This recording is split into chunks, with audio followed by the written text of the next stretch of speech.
जोहार जय मूल निवासी, मैं संकेत और आप देख रहे हैं एमएनटीवी।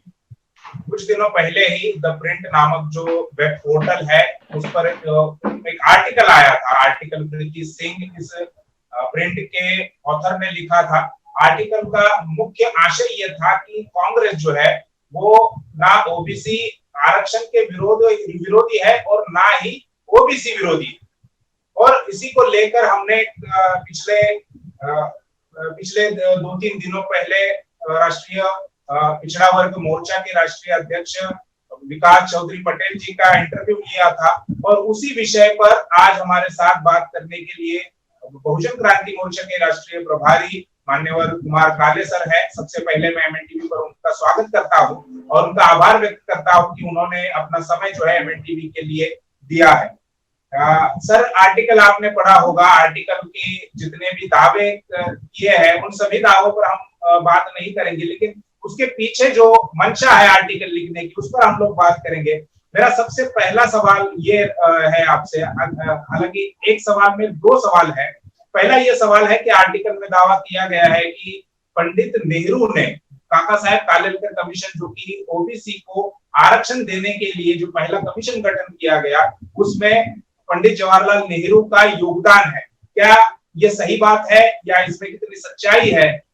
जी, मैं सवाल रिपीट कर देता हूँ। आर्टिकल में दावा किया गया है कि ओबीसी को आरक्षण देने के लिए जो पहला कमीशन बनाया गया, काका साहब कालेलकर कमीशन के नाम से उसे जाना जाता है, तो उस कमीशन के गठन में पंडित जवाहरलाल नेहरू का बड़ा योगदान है। उन्होंने ही इस कमीशन का गठन किया। तो क्या यह सही बात है? इसमें कितनी सच्चाई है? और उसी से जुड़ा हुआ दूसरा सवाल है कि अगर पंडित जवाहरलाल नेहरू ने काका साहब कालेलकर कमीशन का गठन किया है तो फिर उसे ठंडे बस्ते में क्यों डाल दिया?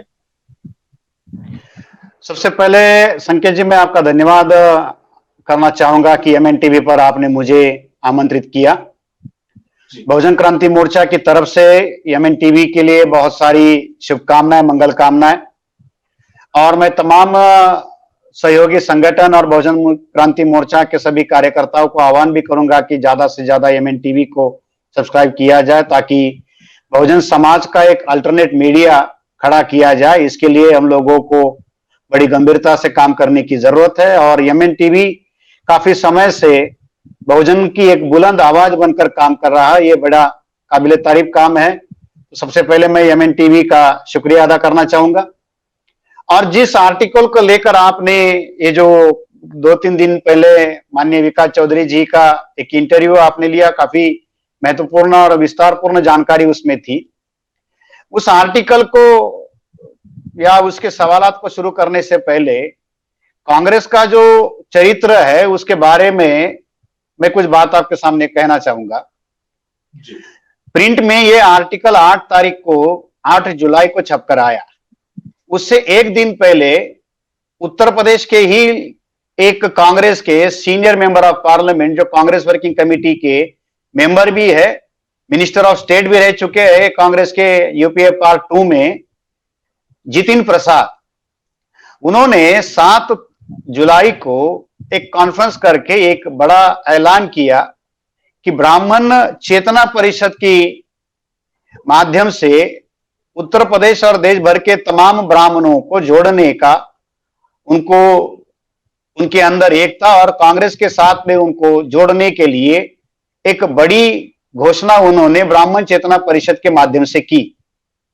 उनका ऐसा कहना है कि उत्तर प्रदेश में ब्राह्मणों के ऊपर एट्रोसिटीज हो रही है और इस एट्रोसिटी से ब्राह्मणों को बचाने के लिए संगठन की जरूरत है। और इसके लिए उन्होंने ब्राह्मण चेतना परिषद के माध्यम से ब्राह्मणों को जोड़ने के लिए, उनके अंदर एकता, उनके अंदर एक तरह का विश्वास पैदा करने के लिए ये ब्राह्मण चेतना परिषद की घोषणा की। वैसे ये कोई नया संगठन नहीं है। 2017 के उत्तर प्रदेश के विधानसभा चुनाव के दौरान ये संगठन बनाया गया था और उस समय एक यात्रा भी शुरू की गई थी और जगह जगह पर इसके सम्मेलन भी किए गए थे।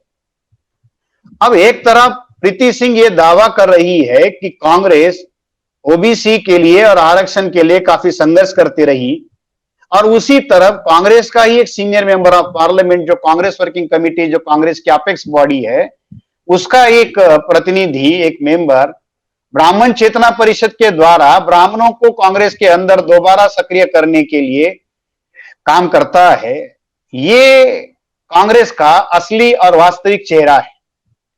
उस आर्टिकल में यह कहा गया कि उत्तर प्रदेश की जिम्मेदारी संगठन के द्वारा प्रियंका वाड्रा की लगाई गई और उन्होंने उसमें 5 उपाध्यक्ष बनाए, जिसमें 2 बैकवर्ड क्लास के और 1 शेड्यूल कास्ट का है।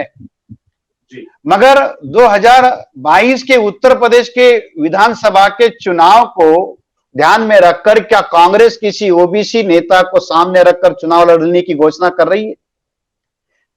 ऐसा खबरों से पता चल रहा है कि जतिन प्रसाद ही उत्तर प्रदेश में कांग्रेस का ब्राह्मण चेहरा बनकर सामने रहेंगे। ये एक कांग्रेस का असली चेहरा जो है वो ये है। प्रीति सिंह ने जो लिखा, एक पत्रकारिता में भी एक हम ये कह सकते हैं कि ये पत्रकारिता प्रो कांग्रेसी पत्रकारिता है। जैसे चीयर लीडर्स होते हैं उस तरीके से एक चीयर लीडर्स की पत्रकारिता के तौर पर इसको कहा जा सकता है कि कांग्रेस को बैकवर्ड क्लासेस का संगठन है ऐसा बताने के लिए ये लिखा गया है, मगर वास्तविकता ऐसी नहीं है। कांग्रेस के आज तक के जितने भी निर्णय हो या जो भी कांग्रेस का व्यवहार है, ये कोई बैकवर्ड क्लासेस के समर्थन वाला नहीं है। इसलिए हम ये कह नहीं सकते कि जो प्रीति सिंह ने आर्टिकल में दावा किया है वो कोई कांग्रेस की अधिकृत भूमिका हो सकती है।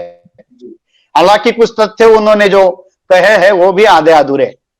जो सवाल आपने कहा या उस आर्टिकल में भी वो बात है कि पहला बैकवर्ड क्लास का कमीशन जो है वो जवाहरलाल नेहरू की वजह से बना, ये कोई बात जो है करती।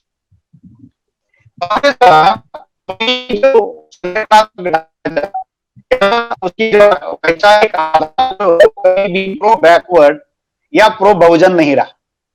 स्थापना से लेके आजादी तक, या हम ये कह सकते हैं कि जो तथाकथित आजादी का संघर्ष उनके द्वारा किया गया उसमें भी ये चीज दिखाई देती है जी। आज कमीशन की जवाहरलाल नेहरू की वजह से की गई। जवाहरलाल नेहरू की वजह से अगर ये हुआ होता तो संविधान सभा में ही ये बात लागू की गई होती। 13 दिसंबर 1946 को जवाहरलाल नेहरू के द्वारा ऑब्जेक्टिव रिजोल्यूशन रखा गया। ऐसा कहा जाता है कांग्रेस के लोगों के द्वारा कि भारत का भावी संविधान कैसे होगा, ये जवाहरलाल नेहरू के ऑब्जेक्टिव रिजोल्यूशन के द्वारा रखा गया था। और उस ऑब्जेक्टिव रिजोल्यूशन में जवाहरलाल नेहरू ने बैकवर्ड क्लासेस के लोगों को भी आश्वासन दिया था कि आजादी मिलने के बाद में या नया संविधान बनने के बाद उनके साथ न्याय किया जाएगा। तो बैकवर्ड क्लासेस के लोगों ने भी इस बात को माना कि भाई समाजवादी जवाहरलाल नेहरू है तो उन्होंने जो आश्वासन दिया होगा वो आजादी मिलने के बाद में पूरा होगा। 15 अगस्त 1947 को आजादी मिली और उसके मात्र 13 दिनों के बाद संविधान सभा की कार्रवाई जब शुरू होती है तो 28 अगस्त 1947 को जो आश्वासन जवाहरलाल नेहरू ने ऑब्जेक्टिव रिजोल्यूशन में बैकवर्ड क्लासेस के लोगों को दिया था, वो आश्वासन पूरा करने से जवाहरलाल नेहरू ने इनकार कर दिया और वो जो एश्योरेंस दिया था वो विड्रॉ कर दिया। अब जब ऑब्जेक्टिव रिजोल्यूशन में जो बात जवाहरलाल नेहरू ने ऑन रिकॉर्ड कही थी उसी बात को लागू करने के लिए उन्होंने इनकार कर दिया, तो अगर जवाहरलाल नेहरू बैकवर्ड क्लासेस के लोगों के प्रति ईमानदार होते तो वो बैकवर्ड क्लासेस के लोगों के साथ संविधान सभा में ऑब्जेक्टिव रिजोल्यूशन में जो एश्योरेंस दिया था उसी बात पर लागू रहते, कायम रहते, मगर उन्होंने वो विड्रॉ किया। इतना ही नहीं, जब आर्टिकल 16 संविधान सभा में उसकी डिस्कशन हो रहा था, डिबेट हो रहा था, मूल प्रारूप में ड्राफ्ट में वो आर्टिकल नंबर 10 था, बाद में आर्टिकल नंबर 16 हो गया। तो उसमें जब बाबा साहब अम्बेडकर की तरफ से एक संशोधन उसमें किया गया और बैकवर्ड शब्द का प्रोविजन उस आर्टिकल में किया गया, तो कांग्रेस के लोगों ने बैकवर्ड शब्द के लिए भी आक्षेप किया, ऑब्जेक्शन लिया कि बाबा साहब अम्बेडकर एक नया शब्द संविधान सभा में या उस बिल में ला रहे हैं और वो बहुत सारे जो संविधान सभा के सदस्य थे इस बैकवर्ड शब्द के ऊपर उन्होंने अपना आक्षेप वहां पर लिया था। बाबा साहब अम्बेडकर ने लंबी बहस करके उसको साबित किया कि यह शब्द कितना प्रासंगिक है। जी। तो कांग्रेस की या नेहरू की कोई ऐसी मंशा नहीं थी कि वो बैकवर्ड क्लासेस के लिए कोई कमीशन बनाए। आर्टिकल 340 जो है वो मूल संविधान सभा में जो प्रारूप बनाया गया था उसमें 301 नंबर का आर्टिकल था। उस समय में भी ये बात उठाई गई थी कि बैकवर्ड क्लासेस को रिजर्वेशन देना है, तो बैकवर्ड क्लास आइडेंटिफाई वो ही नहीं था और उसके लिए किसी तरीके से कोई कोशिश ना कांग्रेस के द्वारा की गई थी, ना आजादी के आंदोलन के समय में ऐसी कोई बात या कोई पहल उनके द्वारा की गई थी। ये तो बाबा साहब अंबेडकर के रेजिग्नेशन की वजह से एक प्रेशर कांग्रेस की तरफ बना और उस मजबूरी में जवाहरलाल नेहरू को कालेलकर कमीशन की घोषणा करनी पड़ी। लोकसभा का पहला चुनाव होने के बाद में जवाहरलाल नेहरू ने 1953 में कालेलकर कमीशन की स्थापना की।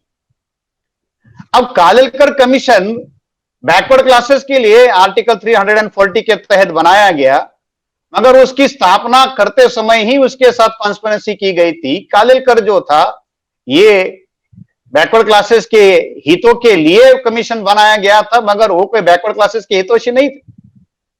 केवल कालेलकर ही नहीं, कमीशन के एसडी चौरासिया को छोड़कर जितने मेंबर थे वो सारे के सारे कमीशन की कार्य पद्धति का अगर आप देखोगे या कमीशन की रिपोर्ट पढ़ोगे तो आपको समझ में आएगा कितना कॉन्ट्राडिक्टरी सभी सदस्यों की भूमिका थी। कालेलकर ने 31 पेज का डिसेंट नोट लिख कर दिया। इतना ही नहीं, बाकी 4 जो सदस्य दूसरे थे उन्होंने भी अपना डिसेंट नोट लिख कर दिया। तो जवाहरलाल नेहरू की मंशा इसी से पता चलती है कि वो कितने गंभीर थे कमीशन की नियुक्ति और उसके सदस्यों को चुनते समय। एसडी चौरासिया, शिवदयाल सिंह चौरासिया बाबा साहब अम्बेडकर के दबाव के कारण उस कमीशन के मेंबर नियुक्त हुए। कमीशन के सारे सदस्य, एक चौरासिया को छोड़ दिया जाए तो बाकी 4 सदस्यों की यह भूमिका ये थी कि बैकवर्ड क्लासेस को कमीशन के तौर पर जब कहा गया था कि रिकमेंडेशन दिया जाए उनके एम्पावरमेंट के लिए, तो काका साहब कालेलकर और बाकी 4 लोगों का यह कहना था कि पिछड़ेपन का मापदंड जाति को माना नहीं जाना चाहिए। ये सबसे बड़ा जो दृष्टिकोण था ये कालेलकर कमीशन के, अगर आप रिपोर्ट पढ़ो तो उसमें दिखाई देगा। तो कालेलकर और बाकी लोग ये कहते हैं कि जाति को पिछड़ेपन का मापदंड नहीं बनाना चाहिए, बजाय उसके आर्थिक आधारों पर मतलब बैकवर्डपन का या पिछड़ेपन का, बैकवर्डनेस का क्राइटेरिया डिसाइड किया जाए। अब नेहरू ने यह कमीशन बनाया, ऐसा अगर क्रेडिट कांग्रेस के लोग लेते हैं तो नेहरू ने संविधान लागू होने के उसी समय यह शुरू करना चाहिए था। कांग्रेस के पास में सदन में एब्सोल्यूट मेजॉरिटी थी, तो कोई अवरोध उनको नहीं था और ना ही किसी की तरफ से बैकवर्ड क्लासेस के रिजर्वेशन को विरोध होने वाला था। मगर जब कमीशन बनने के बाद 1955 में यह रिपोर्ट बनाई गई तो 56 में, सितंबर 56 में यह रिपोर्ट पार्लियामेंट की तरफ रखा गया, मगर उसके बाद कोई डिस्कशन उसके ऊपर नहीं किया गया और ये एक बड़ी साजिश जवाहरलाल नेहरू के द्वारा ही की गई। कांग्रेस के लोग झूठा प्रोपेगेंडा करने में माहिर है और झूठ का पुलिंदा बनाकर ये थ्योरी रखने का काम ये कर रहे हैं कि जैसे ये कमीशन बैकवर्ड क्लासेस का बाबा साहब अम्बेडकर की वजह से नहीं तो नेहरू की वजह से आया। ये कांग्रेस की एक पॉपुलर थ्योरी है, वो बैकवर्ड क्लासेस के लोगों के अंदर ये प्रचार करती रही कि बाबा साहब अम्बेडकर का नाम संविधान सभा में गांधी ने ही भेजा था। ये जो थ्योरी जैसे कांग्रेस के लोगों के द्वारा रखी जाती है कि जब संविधान लिखने की बारी आई फिर सारे लोग वकीलों को ढूंढ रहे थे तो गांधी ने कहा बाहर जाने की क्या जरूरत है, बाबा साहब जैसे इतना बड़ा संविधान तज्ञ हमारे पास है, उन्हीं की जिम्मेदारी लगा देते हैं। ये जो थ्योरी कांग्रेस ने प्रचार में लाई है, इसी तरीके से ये थ्योरी है जो ये कहती है कि कांग्रेस ने ही बैकवर्ड क्लासेस का या जवाहरलाल नेहरू का के द्वारा एक कमीशन बनाया। नेहरू की कोई मंशा नहीं थी बैकवर्ड क्लासेस के लोगों को देने की। हाँ जी, अब उसे ठंडे बस्ते में क्यों रखा, ये भी एक सवाल बनता है। अगर मान लिया जाए कि नेहरू कांग्रेस ने या नेहरू ने ये किया तो उसको लागू क्यों नहीं किया?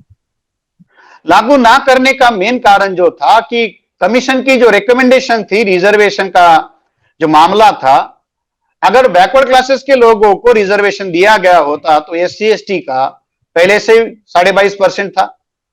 कालेलकर ने तो category wise, grade wise reservation का कंसेप्ट रखा था।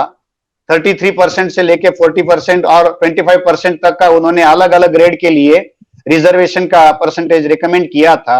एजुकेशन में तो संख्या के ज्यादा रिप्रेजेंटेशन की बात उन्होंने कही थी।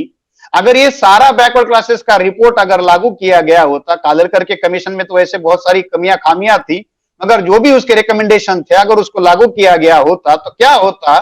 ये राजेंद्र प्रसाद का जो स्टेटमेंट है इससे हमको समझने में आएगा, जब ये कमीशन की रिपोर्ट राजेंद्र प्रसाद के पास जाती है, राजेंद्र प्रसाद ये कहते हैं कि ये तो डेथ वारंट है हमारा। अगर ये डेथ वारंट उसको राजेंद्र प्रसाद कहते हैं, आप इससे अंदाजा लगा सकते हो कि जो ब्यूरोक्रेसी पर ब्राह्मणों का जो कब्जा बना हुआ था, अगर बैकवर्ड क्लासेस के लोगों को कालेलकर कमीशन के आधार पर रिजर्वेशन लागू किया गया होता तो ये जो आजादी के नाम पर जो कब्जा ब्राह्मणों ने किया था, वो कमीशन की रिपोर्ट लागू होकर बैकवर्ड क्लासेस के सर्विसेज में परसेंटेज बढ़ जाता। स्वाभाविक है कि उन लोगों की संख्या ज्यादा होने के कारण प्रशासन पर बैकवर्ड लोगों का नियंत्रण आता। ये सारा जवाहरलाल नेहरू चूंकि एक राजनेता थे, उनके पास ये सारा आकलन करने की दृष्टि थी, तो उन्होंने देखा कि अगर ये कमीशन लागू होता है तो हमारा तो सारा जो कब्जा हमने किया हुआ है इस पर का नियंत्रण टूट जाएगा, इसलिए उन्होंने उसके ऊपर कोई चर्चा नहीं की। एक तरफ कांग्रेस ने इसे लागू नहीं किया, क्यों नहीं लागू किया, तो डॉक्टर राजेंद्र प्रसाद के जो स्टेटमेंट है उससे हमें पता चलता है। लेकिन 1955 से लेकर 1977 तक, यानी मोरारजी देसाई की सरकार बनने तक 22 साल का समय है। तो इस 22 साल में ओबीसी की तरफ से ये आंदोलन या ऐसी कोशिश क्यों नहीं हुई कि कालेलकर कमीशन को लागू किया जाए? कहाँ कमी रही? इसमें देखिए दो चीजें महत्वपूर्ण है। एक तो बैकवर्ड क्लासेस का कोई इंडिपेंडेंट मूवमेंट कांग्रेस के द्वारा खड़ा होने नहीं दिया गया था। महाराष्ट्र में सत्यशोधक आंदोलन जो था वो कांग्रेस के द्वारा खत्म कर दिया गया था। सेंट्रल प्रोविंस से पंजाबराव देशमुख बाबा साहब अम्बेडकर के साथ में एक बहुत बड़े बैकवर्ड क्लासेस के नेता थे और बैकवर्ड क्लासेस का फेडरेशन भी चलाते थे। बाबा साहब अम्बेडकर, RL चंदापुरी और पंजाबराव देशमुख के द्वारा एक ज्वाइंट रैली लोकसभा चुनाव से पहले कॉल की गई थी। तो उस रैली को विफल करने के लिए जवाहरलाल नेहरू के द्वारा साजिश की गई थी और पंजाबराव देशमुख को उस रैली से विड्रॉ करने के लिए एक प्रयास किया गया था। उनको नए मिनिस्ट्री में एग्रीकल्चर मिनिस्टर के तौर पर शामिल करवा लिया गया था और पंजाबराव देशमुख उस मोमेंट से, जो रैली और जो आंदोलन कॉल किया गया था, उससे विड्रॉ हो गए थे। तो ये एक बहुत बड़ी बात है कि जो एक ज्योतिराव फुले की विचारधारा से, शाहू महाराज जी की विचारधारा से जो पॉलिटिकल लीडरशिप खड़ी हुई थी, वो किस तरीके से कांग्रेस के द्वारा प्रभावहीन कर दी गई। बाबा साहब अम्बेडकर की वजह से ही बैकवर्ड क्लासेस के लोग इस दिशा में सोच रहे थे और अपने हक अधिकार की बात के लिए थोड़ा बहुत संघर्ष करने की बात कर रहे थे। 6 दिसंबर 1956 को जब बाबा साहब अम्बेडकर का परिनिर्वाण हुआ, उसके बाद में बैकवर्ड क्लासेस के लोगों के पास में ऐसा कोई विजनरी लीडरशिप जो था वो नहीं रहा। RL चंदापुरी जी ने बहुत बड़ी कोशिश इस दृष्टि से की, बड़ा आंदोलन उन्होंने चलाने का काम किया, मगर RL चंदापुरी जी के साथ में भी एक धोखा राम मनोहर लोहिया के द्वारा किया गया। जिस तरीके से सत्यशोधक आंदोलन को महात्मा गांधी के द्वारा ब्राह्मणेतर के नाम पर कांग्रेस में शामिल करवाया गया, उसी तरीके से RL चंदापुरी जो ब्राह्मणवाद के विरोध में लड़ते थे, मगर लोहिया के साजिश को या लोहिया के षड्यंत्र को समझ नहीं पाए और वो राम मनोहर लोहिया के झांसे में फंस गए। उनका स्वतंत्र संगठन था, आंदोलन था, मगर 11 नवंबर 1957 को RL चंदापुरी जी ने अपना ऑर्गेनाइजेशन लोहिया की सोशलिस्ट पार्टी में विलय कर दिया। अंदर जाने के बाद में लोहिया का असली चरित्र जो है वो RL चंदापुरी जी को समझ में आया। लोहिया जी का या लोहिया का जो सारा व्यवहार है वो एक प्रचंड ब्राह्मणवाद की तरह ही वो सारा चला रहे थे। ये जब चंदापुरी जी को ध्यान में आया तो उन्होंने अपनी जीवनी में इस बात को कोट भी किया कि लोहिया के पार्टी में मेरा आंदोलन या मेरा संगठन विलय करना ये मेरे जीवन की ऐतिहासिक भूल थी। ये भूल केवल राम मनोहर लोहिया के संगठन में अपना संगठन शामिल करना, ये भूल केवल आर.एल. चंदापुरी के द्वारा ही नहीं हुई।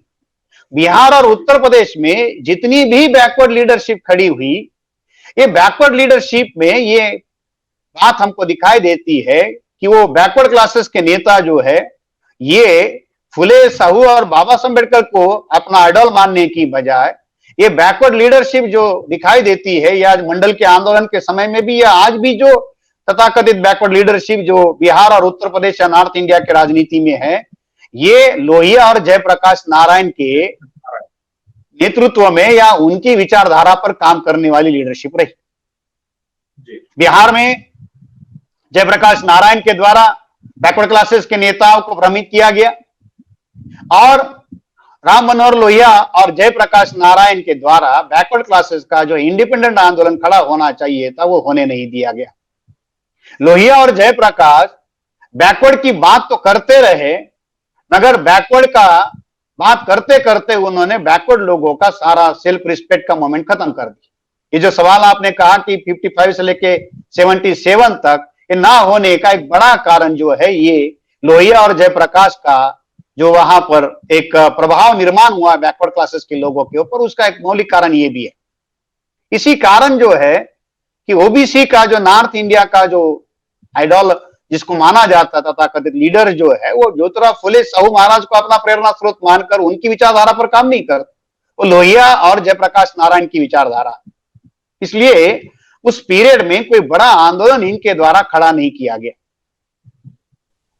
जी जी, आपने बार बार कालेलकर कमीशन की रिपोर्ट का उल्लेख किया है और हम जो मंडल कमीशन है उसकी रिपोर्ट को भी जानते हैं, तो इन दोनों में क्या कुछ अंतर रहा है? क्या कुछ आपने दोनों रिपोर्ट को पढ़ा है, परखा है, उसका अध्ययन किया है?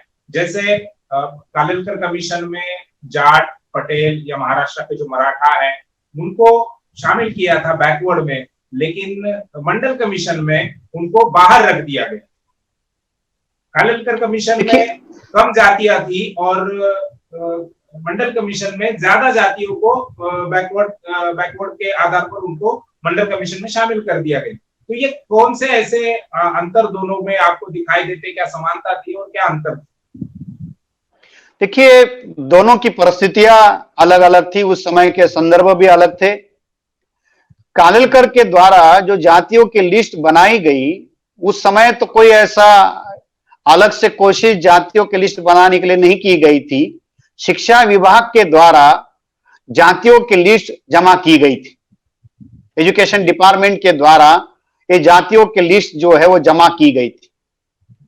कालेलकर ने एक तरीका ये अपनाया था, वो ये था कि वर्ण व्यवस्था के आधार पर समाज में जो द्विज लोग हैं, ब्राह्मण, क्षत्रिय और वैश्य, इनको छोड़कर और जो पांचवा अवर्ण जो है, वर्ग जो है, जिसको हम लोग अस्पृश्य कहते हैं, संविधान में ऑलरेडी उन लोगों को शेड्यूल कास्ट के नाम पर कॉन्स्टिट्यूशनल मान्यता है, आदिवासियों का अलग से अधिकार निश्चित हुआ था।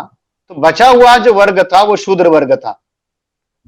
तो कालेलकर ने ये एक तरीका ये अपनाया था कि जितनी भी शूद्र जातियां हैं, इन सारी शूद्र जातियों को बैकवर्ड क्लासेस के तौर पर आइडेंटिफाई किया था। मंडल ने भी यही तरीका अपनाया था, क्योंकि जातियों की ऐसी कोई समाजशास्त्रीय दृष्टिकोण से जो विश्लेषण मंडल कमीशन के रिपोर्ट में हमको पढ़ने को मिलता है, वो कालेलकर की रिपोर्ट में उतना हमको पढ़ने को नहीं मिलता। मगर मंडल कमीशन के द्वारा भी इस बात को कहा गया था कि हिंदुओं के अंदर की जो जातियां हैं उनको पिछड़ा कैसे माना जाए, किसको पिछड़ा कहा जाए। तो एक लेटर मंडल कमीशन के द्वारा अलग अलग डिपार्टमेंट के हेड्स को भेजा गया था, उसमें भी इस बात को कोट किया गया है कि जो ब्राह्मण, क्षत्रिय और वैश्य या जो द्विज जातियां है, उनको छोड़कर जितनी भी जातियां है या जाति के लोग आपके यहाँ काम करते हैं, वो सारे के सारे शूद्र या पिछड़े वर्ग के हैं, तो ये एक तरीका दिखाई देता है जातियों को आइडेंटिफाई करने का। कालेलकर के द्वारा खेती करने वाली जाति के लोगों को, देश भर में जितनी भी कृषक जाति के लोग थे, उनको कमीशन में बैकवर्ड के तौर पर आइडेंटिफाई किया गया था। मंडल कमीशन का और कालेलकर के पीरियड में 1955 से लेके लगभग 79 तक एक 25 एक साल का समय है। बिंदेश्वरी प्रसाद मंडल खुद जो एक बैकवर्ड क्लासेस के थे, बिहार के एक सक्रिय राजनेता रह चुके थे, उनके द्वारा जब कमीशन को काम शुरू किया गया तो उन्होंने, हम ये कह सकते हैं कि ये एक जो तरीका अपनाया बैकवर्ड क्लासेस के लोगों को आइडेंटिफाई करने में, तो उन्होंने खेती करने वाली जाति के लोगों को डेलिबरेटली मंडल कमीशन के बाहर रखा। एक नया डेवलपमेंट मंडल कमीशन के रिपोर्ट में यह पढ़ने को मिलता है कि जितनी भी खेती करने वाली जो मेजर कास्ट है, उनको मंडल कमीशन के बैकवर्ड क्लासेस के क्राइटेरिया से बाहर रखा गया।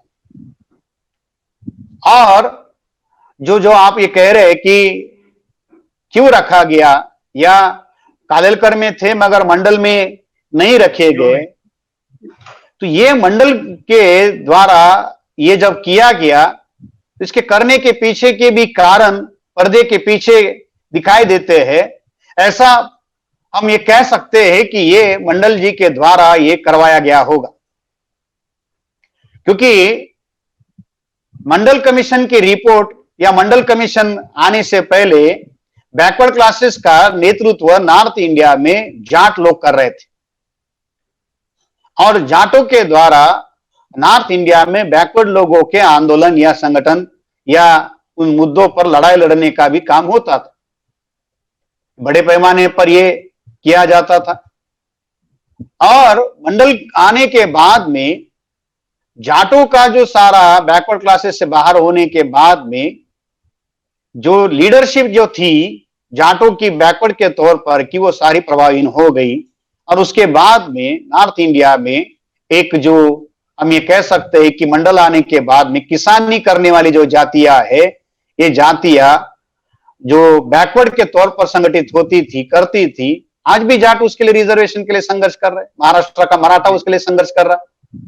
कोई तथ्यात्मक कारण इसमें दिखाई नहीं देता कि मंडल के द्वारा ऐसा ये क्यों किया गया, मगर पर्दे के पीछे से अगर हम इसको देखते हैं तो ये कांग्रेस के द्वारा ऐसा करवाया गया होगा, हम ये कह सकते हैं। जी, हम मंडल कमीशन की जो बात चल रही है, 16 नवंबर 92 को क्रीमिलेयर लागू हो गया, क्रीमिलेयर का फैसला आ गया। इससे ओबीसी के जो शैक्षणिक अधिकार है या प्रशासनिक जो अधिकार है, उस पर कितना असर हुआ? मंडल के द्वारा जो हम ये कह सकते हैं कि बड़ी ऐतिहासिक भूल की गई, इसमें ये एक बड़ी भूल मंडल के द्वारा की गई कि उन्होंने बैकवर्ड क्लासेस को आइडेंटिफाई करने के लिए जाति के साथ साथ आर्थिक मापदंड को भी आधार बनाया। कालेलकर कमीशन में इस बात की चर्चा की गई थी कि जाति को पिछड़ेपन का मापदंड ना माना जाए, आर्थिक आधार पर यह किया जाए, मगर कालेलकर कमीशन की रिपोर्ट लागू ना होने के कारण वो मामला संज्ञान में नहीं आया। मगर मंडल चूंकि ये सारी बातों से वाकिफ थे, उसके बावजूद भी मंडल के द्वारा आर्थिक आधारों का मुद्दा उठाया गया, और इसी आर्थिक आधार पर पिछड़ेपन तय करने का जो मुद्दा मंडल कमीशन के द्वारा सिफारिशों में भी और उनके अध्ययन में भी इस बात को जब उठाया गया, इसी को आधार बनाकर सुप्रीम कोर्ट को भी और मंडल विरोधियों को भी क्रीमिलेयर को इंट्रोड्यूस करने का मौका मिला। अगर मंडल कमीशन या बिंदेश्वरी प्रसाद मंडल अगर आर्थिक आधार उसमें शामिल नहीं करते, क्योंकि जाति ही भारत में पिछड़ेपन का एकमात्र मापदंड है। आपकी अमीरी या आपकी गरीबी आपके जाति के स्थान पर कोई प्रभाव निर्माण नहीं करती। जाति ही भारत का वास्तविक मात्र आईना है, ये फैक्ट खुद मंडल भी कबूल करते हैं। जाति के साथ में कितना व्यवहार होता है, किस तरीके से जाति के व्यवहार चलते हैं, ये मंडल कमीशन ने अपने रिपोर्ट में धर्मशास्त्रों के आधार और प्रमाण देकर कहा। वो खुद ही कहते हैं कि ब्राह्मण और शूद्र में कितना अंतर है और ये अंतर लोकतंत्र में किस तरीके से शामिल है, उन्होंने उसके रिपोर्ट भी दिए। किस तरीके से जाति के आधार पर भेदभाव होता है यूपीएससी के सिलेक्शन में, उन्होंने मंडल कमीशन की रिपोर्ट में आंकड़ा दिया कि 10 साल में शेड्यूल कास्ट के केवल 10 ही कैंडिडेट सिलेक्ट हुए। कितना डिस्क्रिमिनेशन होता है, प्रांतों के उदाहरण देकर खुद मंडल ने इस बात को कमीशन की रिपोर्ट में भी शामिल किया और उसके बाद भी उन्होंने उसमें आर्थिक आधार जोड़ा। तो ये एक कॉन्ट्राडिक्टरी बात जो है मंडल के द्वारा की गई। अगर मंडल ये बात नहीं करते तो आज बैकवर्ड क्लासेस के लोगों को जो क्रीमिलियर का जो साजिश आज तक उनको भुगतना पड़ रहा है, वो भुगतनी जरूरत नहीं पड़ती। सुप्रीम कोर्ट में मधुलिमये के द्वारा क्रीमिलियर का क्राइटेरिया या क्रीमिलियर की थ्योरी इंट्रोड्यूस की गई और इसी क्रीमिलियर ने बैकवर्ड क्लासेस का बड़े पैमाने पर नुकसान किया। बड़ा मजेदार शब्द है ये क्रीमिलियर। ये कहता है कि बैकवर्ड क्लासेस में सारा का सारा तबका गरीब नहीं है, उसमें कुछ मलाईदार तबका है और इस मलाईदार तबके को रिजर्वेशन की जरूरत नहीं है, इसलिए एक शब्द उन्होंने रखा क्रीमिलियर। अंग्रेज बढ़िया अंग्रेजी बोलते थे और बड़े बड़े शब्द अंग्रेजों ने बनाए। उसमें एक बेहतरीन शब्द अंग्रेजों के द्वारा बनाया गया जिसको हम अंग्रेजी में मतलब हिंदी में छाछ कहते हैं, मराठी में ताक कहते हैं। उस छाछ को अंग्रेजों ने नाम दिया बटर मिल्क। उसमें ना बटर है ना मिल्क, मगर फिर भी उसको बटर मिल्क कहते हैं। अब बैकवर्ड क्लासेस को उन्होंने कहा कि आपके अंदर क्रीमिलियर है। अगर बैकवर्ड क्लास के अंदर क्रीमिलियर होता, वो बैकवर्ड क्यों रहता?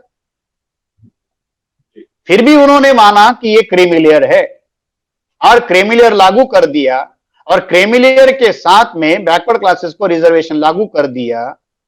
1992 को क्रीमिलियर के आधार पर सुप्रीम कोर्ट ने फैसला सुनाया। वो 1992 से लेके आज तक बैकवर्ड क्लासेस के लोगों के गले की हड्डी आरक्षण लेने वाले लोगों के लिए वो बना हुआ है। आप जो बात ये कह रहे थे कि कांग्रेस कितना बैकवर्ड क्लासेस के फेवर में है, तो आजादी मिलने के और संविधान लागू होने के 44 साल बाद ओबीसी को पहला आईएएस देखने को 44 साल लगे संविधान लागू होने के बाद में। फरवरी 1994 में राजशेखर चेरी नाम से साउथ इंडिया के एक बैकवर्ड क्लासेस के आदमी को आईएएस के तौर पर सिलेक्ट किया गया। ये बैकवर्ड क्लासेस के लोगों को आईएएस का पहला कैडर मिलने के लिए 44 साल लगे संविधान लागू होने के बाद। ये जवाहरलाल नेहरू, इंदिरा गांधी और राजीव गांधी ने या कांग्रेस की लीडरशिप ने बैकवर्ड क्लासेस के साथ में क्या धोखा किया, इसका ये सबूत है। क्रीमिलियर जो है ये उसका बड़ा आधार है कि कैसे रिजर्वेशन को प्रभावहीन किया जाए। 1 लाख की क्राइटेरिया रखा गया था और उस क्रीमिलियर के आधार पर रिजर्वेशन लागू। एक बीच में रोकना चाहूंगा। आपने कहा कि मंडल कमीशन में जाट और जो मराठा या पटेल वर्ग था उसको कांग्रेस ने ऐसा करने के ना लेने के लिए ऐसा कहा होगा या इसमें कांग्रेस का रोल हो सकता है, ऐसा आपने कहा। तो क्या क्रीमिलियर जो बीपी मंडल जी ने आर्थिक आधार पर भी बैकवर्डनेस की जो व्याख्या की है, तो क्या इसमें भी कांग्रेस का रोल रहा है जिससे आरक्षण बाद में प्रभावहीन हो जाए? इसमें बिंदेश्वरी प्रसाद मंडल और जो समाजवादी जो वर्ग जो है मधुलिमये और ये जो वर्ग है, इन लोगों की उसमें साजिश बड़े पैमाने पर है, क्योंकि कांग्रेस का ब्राह्मण और समाजवादी ब्राह्मण कोई अलग अलग नहीं होते, वो इंटरेस्ट के लिए काम करते हैं। तो ये जो क्रीमिलियर की जो थ्योरी है ये समाजवाद रखने वाले लोगों की थ्योरी है। कांग्रेस के अंदर भी समाजवादियों का एक बड़ा सा तबका है जो इस थ्योरी को लेकर चलता है, क्योंकि कांग्रेस हमेशा वीकर सेक्शन की बात करती है, मगर वो वीकर सेक्शन की उनकी अपनी एक व्याख्या।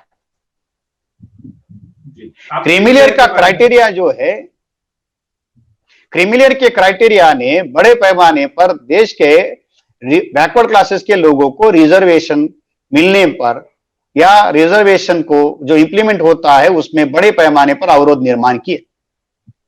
डीओपीटी के द्वारा सुप्रीम कोर्ट का जजमेंट आने के बाद में 1993 में एक ऑर्डर निकाला गया कि क्रीमिलियर के क्राइटेरिया क्या क्या होंगे, कौन क्रीमिलियर में होगा और कौन नहीं होगा। आपको डीओपीटी की डिटेल ऑर्डर जो है अगर आप पढ़ोगे, उसमें डीओपीटी ने 1993 के ऑर्डर में ये क्लियरली मेंशन किया गया था कि कोई भी क्लास 3 या क्लास 4 का कर्मचारी जो है ये क्रीमिलियर में नहीं आएगा। जो बैकवर्ड क्लासेस का जो एम्प्लॉई है, जो डायरेक्ट ग्रुप ए में अपॉइंट है, वो क्रीमिलियर में माना जाएगा। इतना ही नहीं, जो ग्रुप बी का कर्मचारी जो है, अगर वो प्रमोशन लेकर सेवा सीनियरिटी के आधार पर, सर्विस की सीनियरिटी के आधार पर अगर प्रमोशन बेस में ग्रुप ए में जाता है और जिसकी उम्र 40 साल से ज्यादा है, वो भी क्रीमिलियर नहीं माना जाएगा। फिर उन्होंने व्याख्या ये की, डीओपीटी के ऑर्डर में क्लियरली मेंशन है कि किसी भी स्थिति में क्रीमिलियर में एग्रीकल्चर इनकम और सैलरी इनकम क्लब नहीं किया जाएगा। 93 से ये ऑर्डर है। डीओपीटी क्लियरली ये मेंशन करता है कि जो स्टेट और सेंटर के जो एम्प्लॉई है, खासतौर पर क्लास 3 और क्लास 4 के, उनका सैलरी इनकम और एग्रीकल्चर इनकम काउंट नहीं किया जाएगा। ग्रुप बी तक ये बात उन्होंने कही कि ग्रुप बी, ग्रुप सी और ग्रुप डी के जो एम्प्लॉई है स्टेट और सेंटर के, उनके सैलरी इनकम को और एग्रीकल्चर इनकम को क्रीमिलियर में शामिल नहीं किया जाएगा। अब ये इतना क्लियर ऑर्डर है, मगर इस ऑर्डर का किसी भी तरीके से इंप्लीमेंटेशन कांग्रेस के द्वारा या एडमिनिस्ट्रेशन में जो लोग होते हैं, चाहे वो एडमिनिस्ट्रेशन मतलब सरकार किसी की भी हो, एडमिनिस्ट्रेशन के द्वारा इस बात का इंप्लीमेंटेशन नहीं किया गया। जब हम लोग क्रीमिलियर के सर्टिफिकेट निकालने के लिए जाते हैं, तो वो जो डिस्ट्रिक्ट लेवल के जो अधिकारी होते, पटवारी से लेके डिप्टी कलेक्टर तक, वो सीधा सीधा कर्मचारियों को अपना सैलरी इनकम का सर्टिफिकेट देने के लिए कहते हैं, और जिसका सैलरी इनकम क्रीमिलियर क्राइटेरिया से बाहर है, उसको क्रीमिलियर मानकर उसको सर्टिफिकेट बैकवर्ड क्लासेस का इश्यू करने से मना करते रहे। ऐसे हजारों लाखों एविडेंसेस आपको देखने को मिले। मैं खुद इस बात का अनुभवी हूं, क्योंकि जब मैंने अपनी पढ़ाई के दौरान क्रीमिलियर का सर्टिफिकेट निकालने के लिए जब हम गए थे, तो हमसे भी मेरे पिताजी का सैलरी इनकम मांगा गया था। ऑर्डर ये कहता है कि इसकी जरूरत ही नहीं है, और क्रीमिलियर को डीओपीटी ने क्लियर कर लिया। मगर उसी डीओपीटी के द्वारा एक और बड़ा ब्लंडर ये किया गया है, या जिसको डेलिबरेटली हम ये कह सकते हैं कि जो देश भर में नौकरियों में जैसे स्टेट और सेंटर के जॉब है या सर्विसेज है, उसी तरीके से पब्लिक सेक्टर्स में भी बड़े पैमाने पर लोग काम करते हैं, चाहे रिजर्वेशन हो या डायरेक्टली भी उनका उसमें सिलेक्शन होता है। स्टेट और सेंटर में बड़े पैमाने पर पब्लिक सेक्टर में बैकवर्ड क्लासेस के भी लोग काम करते हैं, और उनका पब्लिक सेक्टर होने के कारण उनके जो ग्रेड्स है वो अलग अलग है। जैसे स्टेट और सेंटर में group 1, group A, group B, group C, group D, ये उनका जैसे कैडर है, वैसे पब्लिक सेक्टर का अपना एक कैडर है, और वो कैडर सेंटर और स्टेट के साथ फिक्स ना होने के कारण पब्लिक सेक्टर में जो बैकवर्ड क्लासेस का जो आदमी काम करता है, उसको सेंटर और स्टेट में किस ग्रेड में डाला जाए ये निर्धारित ना होने के कारण बैकवर्ड क्लासेस के बच्चे जिनके पिताजी पब्लिक सेक्टर में चाहे स्टेट में या सेंटर में काम करते हैं, उनके बच्चों को रिजर्वेशन का बेनिफिट नहीं मिलता। आपको याद होगा 2014 में 314 ओबीसी के लड़कों ने यूपीएससी के एग्जाम को क्रैक किया था। उसमें से 120 कैंडिडेट्स को इसी क्राइटेरिया में डालकर उनको क्रीमिलियर में डाला गया और उनको पोस्टिंग देने से इनकार कर दिया गया। 55 ऐसे स्टूडेंट्स उसमें थे कि जिनको आईएएस का रैंक होना था, आईएएस का जॉब मिलने थे, मगर उसके बावजूद भी उनको अलाइड सर्विसेज में जाना पड़ा। अभी एक जानकारी उसकी विस्तारित रूप से हमारे पास है कि महाराष्ट्र में पावर कॉर्पोरेशन का जो पब्लिक सेक्टर है, उसमें क्लास 4 का एक एम्प्लॉई, उसका बेटा यूपीएससी में आईएएस कैडर के तौर पर उसको रैंक मिला था, मगर फिर भी उसको क्रीमिलियर में डाला गया और उसको अलाइड सर्विसेज में, रेवेन्यू सर्विसेज में जाना पड़ा। एक लड़का जो आईएएस के लिए सिलेक्ट हो सकता था, आईएएस का रैंक था, उसको रेलवे के ट्रैफिक सिग्नल में जाना पड़ा, एक को लॉ सर्विसेज में जाना पड़ा। 55, 54 स्टूडेंट्स का यह मामला क्रिमिनल की वजह से फंसा। ये सारा साजिश केस चल रही है, मगर सेंट्रल गवर्नमेंट इसके बारे में कोई क्लियर नोटिफिकेशन नहीं कर रही है, और इसी का फायदा लेकर एडमिनिस्ट्रेशन में जो लोग बैठे हैं इसका मिस इंटरप्रिटेशन करके बैकवर्ड क्लासेस के बच्चों का भविष्य जो है वो बर्बाद करने का काम कर रहे हैं।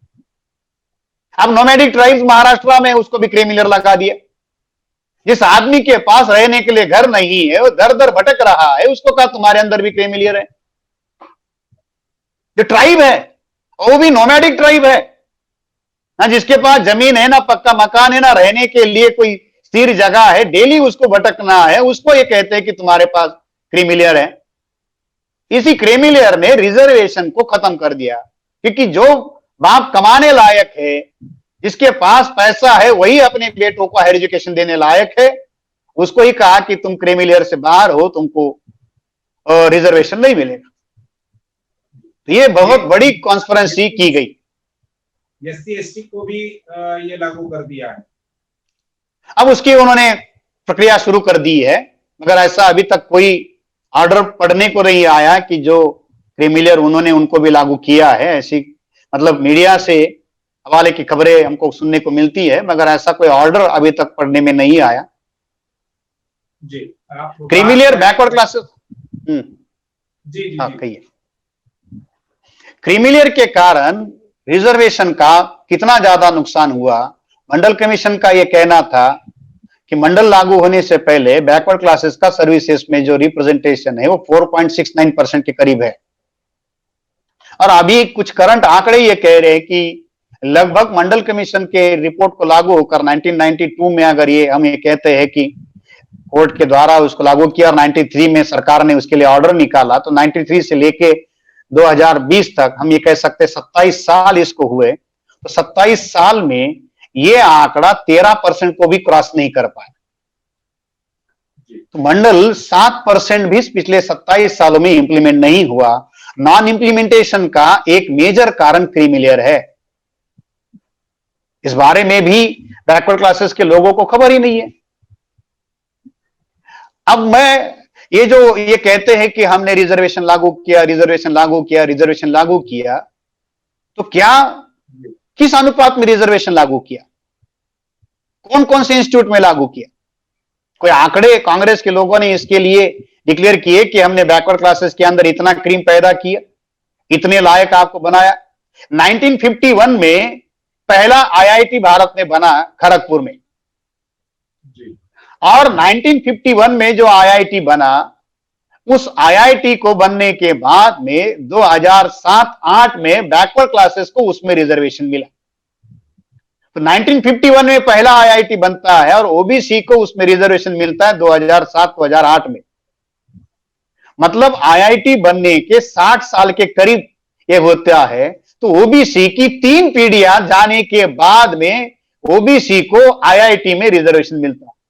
1961 में अहमदाबाद में पहला इंडियन इंस्टीट्यूट ऑफ मैनेजमेंट बना, 2008 में उसमें रिजर्वेशन लागू हुआ। तो ओबीसी की 3 पीढ़ियां गई, 3 जनरेशन बैकवर्ड क्लासेस की गई। अब अगर ये कहे कि 1951 में अगर ये आईआईटी बनता है और उस समय अगर आईआईटी में बैकवर्ड क्लासेस के लड़कों को अगर रिजर्वेशन मिल गया होता, तो आज उसकी तीसरी जनरेशन कहां होती? क्या कांग्रेस के लोगों ने इसका कोई डाटा पब्लिश किया? सेंट्रल यूनिवर्सिटीज बनी, सेंट्रल यूनिवर्सिटीज में क्या पोजीशन है बैकवर्ड लोगों के रिजर्वेशन की, प्रोफेसर और एसोसिएट प्रोफेसर में? 1.2% भी सेंट्रल यूनिवर्सिटी में बैकवर्ड क्लासेस का प्रोफेसर नहीं है। अब ये हायर एजुकेशन के आंकड़े मैंने आपको बताए, हायर एजुकेशन में यह हुआ। एम्स की परिस्थिति आप उठाकर देखिए। एम्स स्थापन होने के बाद में 2007 में यह रिजर्वेशन वहां पर लागू हुआ। 56 को एम्स की स्थापना हुई, 55-56 में एम्स की स्थापना हुई, और 55-56 में एम्स बना, और एम्स बनने के लगभग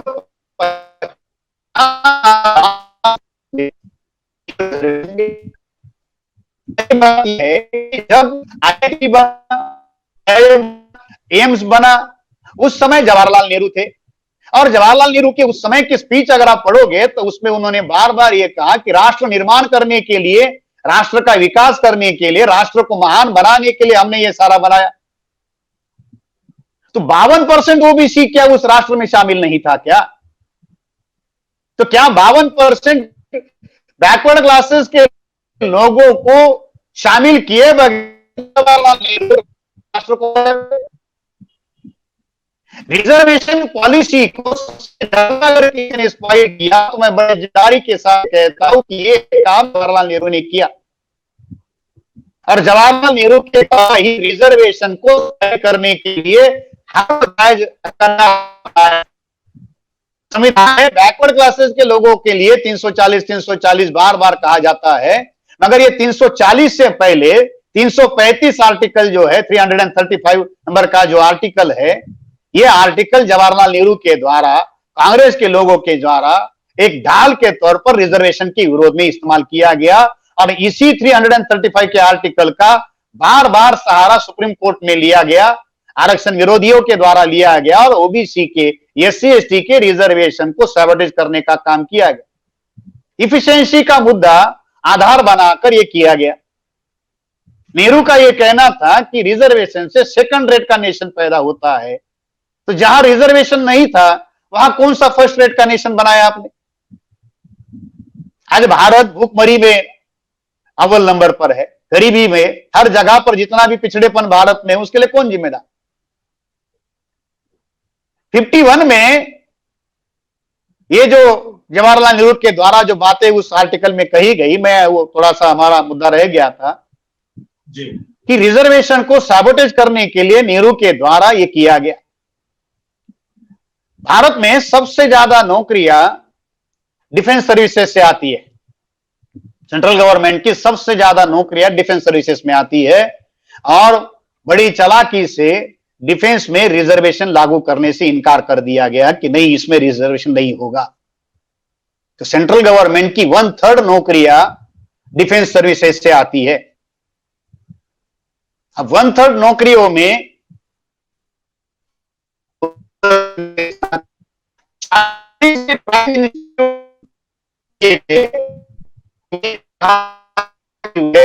ये मेरिटोरियस इंस्टीट्यूट है, तो इसमें रिजर्वेशन नहीं होगा। तो उसमें आईआईटी, आईआईएम, आपका एम्स, तरह तरह के इंस्टीट्यूट रखे गए। जी, और इन आपकी आवाज बीच में चली गई थी। वो सुरक्षा व्यवस्था में जो नौकरियों की बात है वो एक बार फिर से दोहराइए।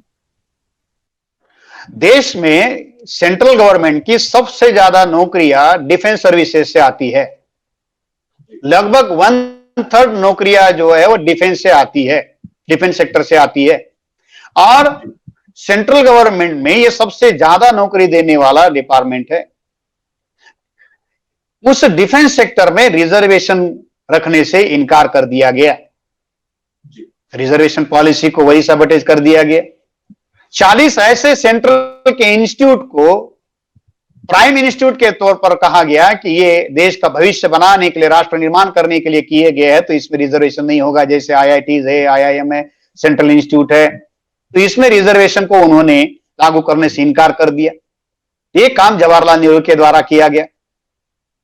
इतना ही नहीं, काजलकर कमीशन को लागू करने का तो सवाल ही नहीं था। जवाहरलाल नेहरू ने यह कहा कि 1961 में स्टेट को यह कहा कि तुम्हारी मर्जी में आए तो कमीशन बनाओ और तुम्हारे लेवल पर तुम बैकवर्ड क्लासेस के लिए जो भला कर सकते हो करो, हम इसमें आपको रोकेंगे नहीं। अब जिस उत्तर प्रदेश से जवाहरलाल नेहरू प्रधानमंत्री बने, 3 बार 4 बार, जब तक वो प्रधानमंत्री रहे उत्तर प्रदेश से चुनकर जाते रहे। उनके बाद उनकी बेटी वहां से जाती रही। 61 में जवाहरलाल नेहरू के द्वारा यह कहा गया कि स्टेट गवर्नमेंट बैकवर्ड क्लासेस के डेवलपमेंट के लिए कमीशन अपने स्टेट के अंदर बना सकते हैं। उत्तर प्रदेश में उस समय कांग्रेस की सरकार थी। 61 के बाद हम लोग 15 साल आगे देखते हैं, 15 साल लगातार वहां कांग्रेस की सरकार रही।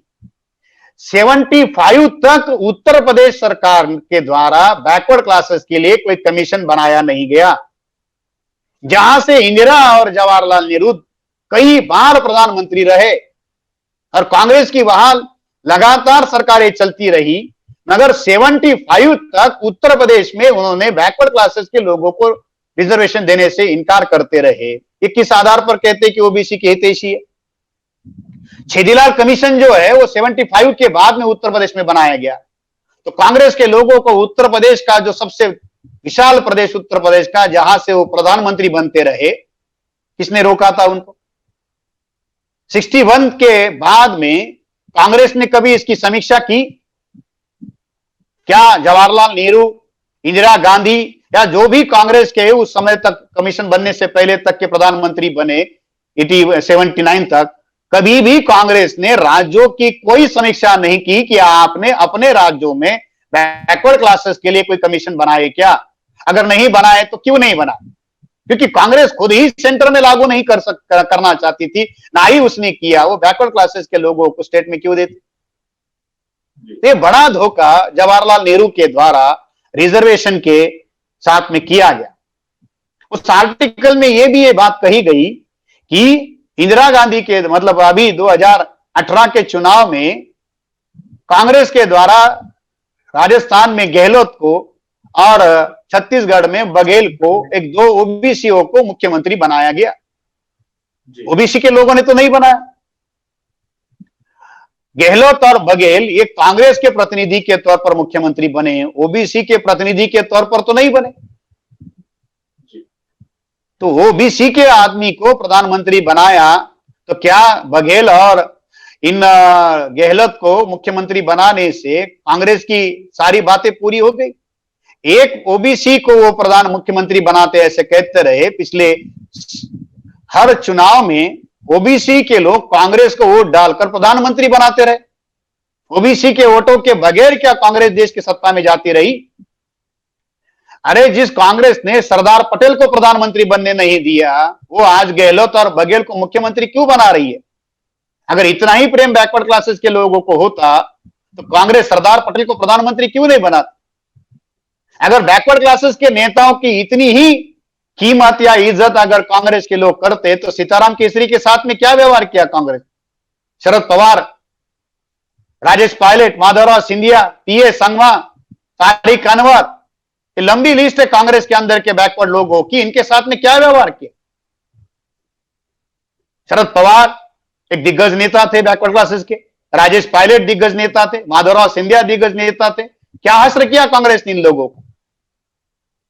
बघेल या अशोक गहलोत को मुख्यमंत्री बनाकर वो ये कहते हैं कि कांग्रेस ने बनाया, कांग्रेस ने बनाया। तो ये जो नेता राजस्थान के थे, आज अखबारों में या मीडिया में आपने देखा होगा सचिन पायलट के साथ में कांग्रेस क्या व्यवहार कर रही? जो कांग्रेस उसके बाप को नहीं छोड़ा, बेटे को छोड़ेगी? तो ये सारी साजिश कांग्रेस के द्वारा हुई है। देश में आरक्षण नीति का अगर सत्यानाश हुआ है तो उसके लिए कांग्रेस जिम्मेदार है, बैकवर्ड क्लासेस के लिए भी और समग्र आरक्षण नीति के लिए भी। एक ही बात का सबूत मैं देता हूं कि पिछले आज लगभग संविधान लागू होकर 70 साल हो गए। इन 70 सालों में 55 साल से ज्यादा का समय कांग्रेस ने राज किया। कांग्रेस ने कभी भी रिजर्वेशन को लागू करने के लिए रिजर्वेशन एक्ट नहीं बनाया। अगर कांग्रेस इतनी रिजर्वेशन हितैषी होती तो रिजर्वेशन एक्ट बनाती। एससी एसटी के रिजर्वेशन प्रमोशन के लिए 2012 में, दिसंबर 2012 में कॉन्स्टिट्यूशन अमेंडमेंट का बिल कांग्रेस ने रखा। आज 8 साल हो गए, आज भी वो पेंडिंग है। बार बार ओबीसी रिजर्वेशन को चैलेंज किया जाता है। क्या कांग्रेस ने इसके लिए कोई व्यवस्था की सुप्रीम कोर्ट के जजमेंट को बदलने के लिए? नहीं, ऐसी कोई व्यवस्था की। इसलिए ये जो आप कह रहे हैं इस बात को प्रमाणित करता है कि कांग्रेस का चरित्र जो है ये लोकतंत्र विरोधी है, ये बहुजन विरोधी है, और ये जो राष्ट्र निर्माण करने की जो बात वो कहते हैं वो राष्ट्र निर्माण का कोई कार्यक्रम कांग्रेस के पास नहीं है। ये केवल और केवल अपना जो वर्ण वर्चस्ववाद का जो सिद्धांत है उसी को लेकर चल रही है। लेकिन काले सर, आपने बड़ी लंबी जानकारी, महत्वपूर्ण जानकारी दी। लेकिन इतने सालों में जिस प्रकार से मंडल आंदोलन का सामाजिक विस्तार होना चाहिए था, वो सामाजिक विस्तार नहीं हो पाया। क्या इसकी वजह भी आप कांग्रेस को बताएंगे, या ओबीसी के अंदर नेतृत्व नहीं निर्माण नहीं हुआ या नहीं होने दिया, ये इसकी वजह? ऐसा नहीं कह सकते कि मंडल के आंदोलन के बाद में मंडल की राजनीति का या ओबीसी की राजनीति का सामाजिक विस्तार नहीं हुआ। बहुत बड़े पैमाने पर मंडल आंदोलन आने के बाद में ओबीसी की राजनीतिक चेतना बढ़ी, सामाजिक चेतना बढ़ी, और इसी राजनीतिक और सामाजिक चेतना की वजह से भारत की राजनीति में अस्थिरता पैदा हुई, और ये अस्थिरता 30 साल तक भारत की राजनीति में कायम रही। माननीय कांशीराम जी के द्वारा, बहुजन समाज पार्टी के द्वारा एक बहुत बड़ा आंदोलन खड़ा हुआ। बामसेव का एक बहुत विशाल आंदोलन इसी पीरियड में खड़ा हुआ, और बामसेव के द्वारा ही बहुत बड़े पैमाने पर डीएस-4 और बामसेव के द्वारा मंडल आंदोलन के लिए बहुत बड़े पैमाने पर काम किया गया। देश के इतिहास में मंडल कमीशन के लिए जेल भरो आंदोलन करने वाला पहला मात्र संगठन जो है वो डीएस-4 और बामसेव के द्वारा चलाया गया था, बीएसपी के द्वारा चलाया गया था।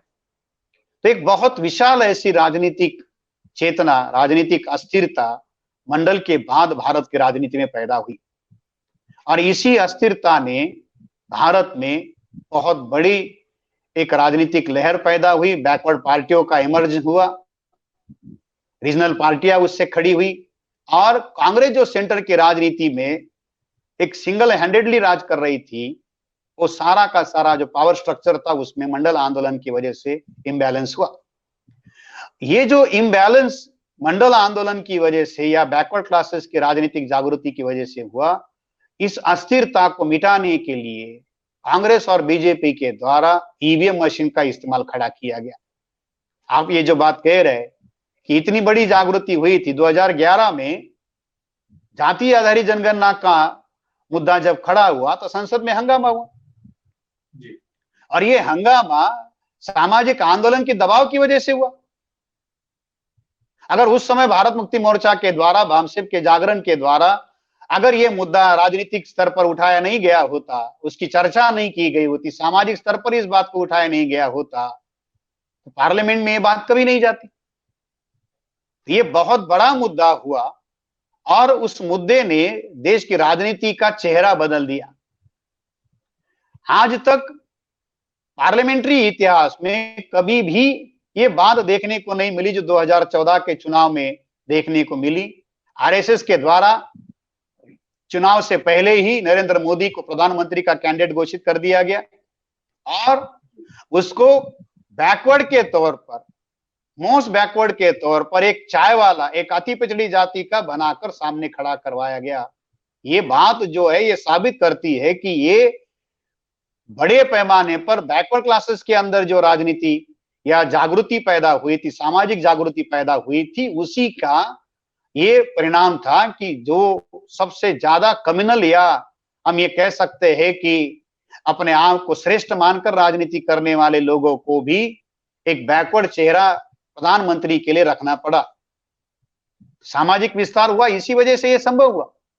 ईवीएम की वजह से यह किया गया कि जितनी भी बैकवर्ड लीडरशिप थी या बैकवर्ड पार्टियां थी, उनको 2014 के लोकसभा के चुनाव के बाद पूरी तरह से प्रभावहीन कर दिया गया।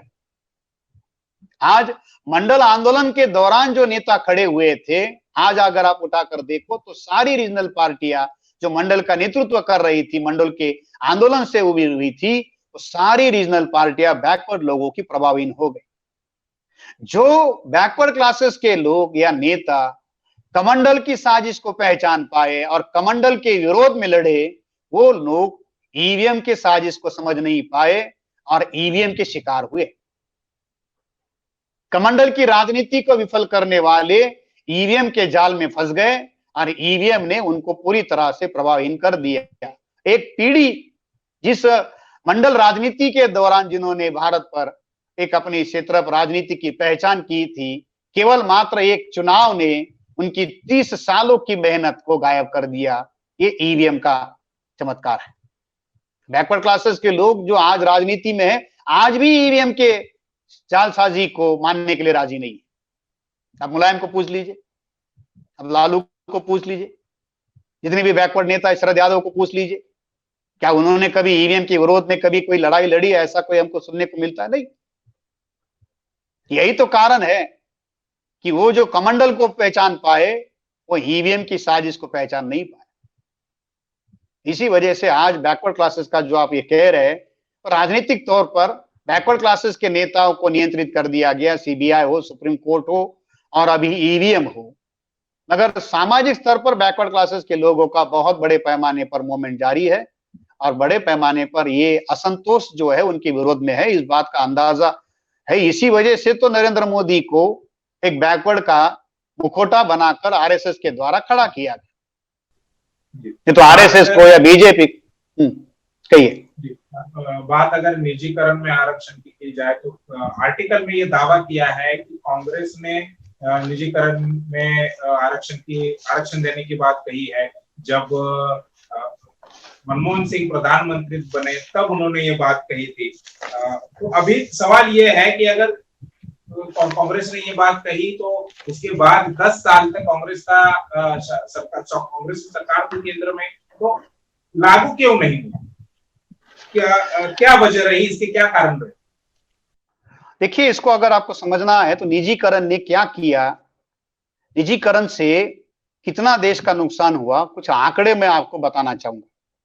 1992 में मंडल कमीशन का फैसला आने के समय को अगर हम लोग पकड़ ले चर्चा के लिए, तो उस समय 1991 की सेंसस में भारत की आबादी लगभग 84 करोड़ थी।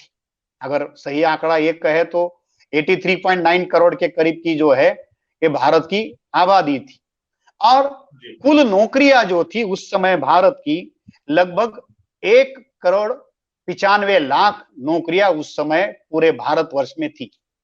इसका मतलब यह था कि हर 40 आदमी के बाद 43 आदमी के पीछे एक नौकरी मिलती थी। ये 1991-1992 का जनता मतलब भारत का सिनेरियो था कि लगभग 84 करोड़ के करीब हम ये कह सकते हैं कि आबादी थी और लगभग एक छोटा मोटा पकड़ लिए तो 40 आदमी के पीछे एक आदमी को नौकरी मिलती थी।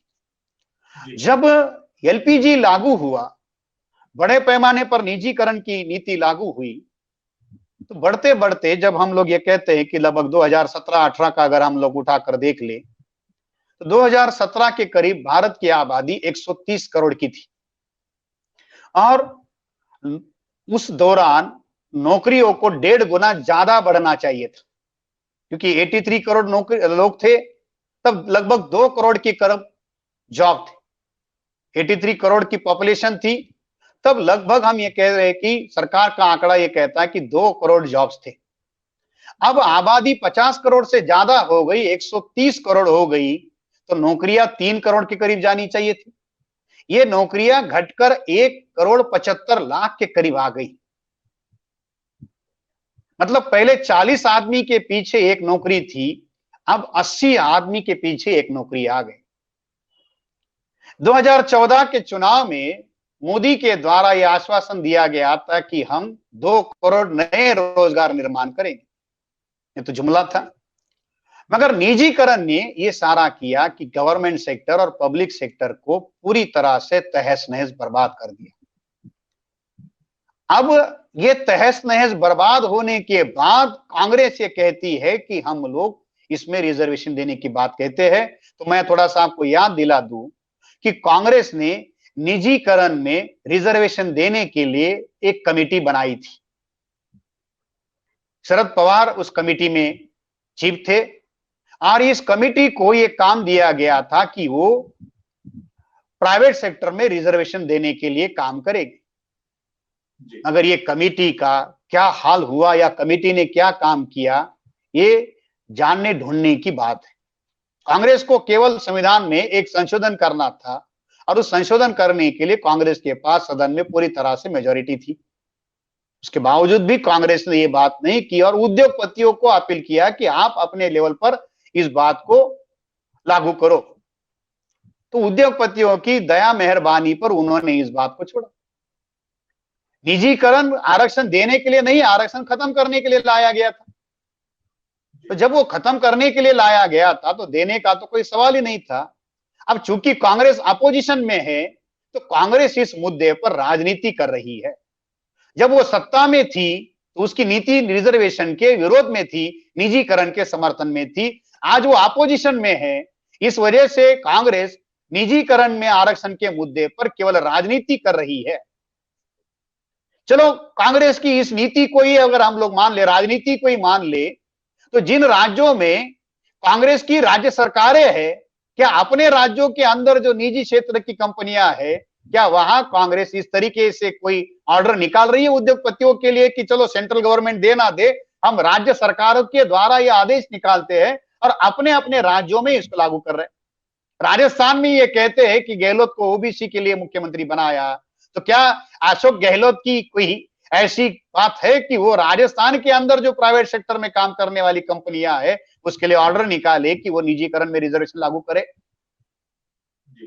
महाराष्ट्र में कांग्रेस की सरकार है, जहां जहां कांग्रेस की गवर्नमेंट है, क्या वहां वहां इसके लिए वो कोई बात कर रहे? सेंट्रल गवर्नमेंट की छोड़ो, तुम्हारे स्टेट में तो करके दिखाओ।